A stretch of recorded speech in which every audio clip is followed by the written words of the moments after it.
ఏం కావాలి?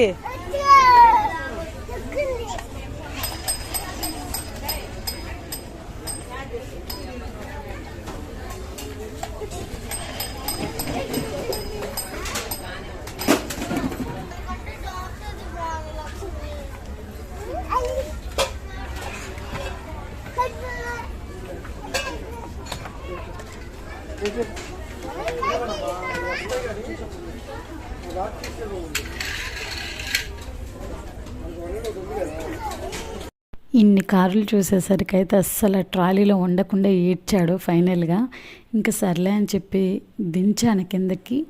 ఆ అరగంటలో అక్కడ విధ్వంసం సృష్టించాడు, అన్ని కార్లు తీసేసి. మావాడే అనుకుంటే ఇక్కడ పిల్లలందరూ అసలు చక్కగా కూర్చొని ఆడుకుంటున్నారు. మా అమ్మ ఇంక ఇక్కడ నుంచి బయటపడాలని చెప్పి పక్కకు వచ్చేసాము. ఈ వీడియో నచ్చితే లైక్ చేసి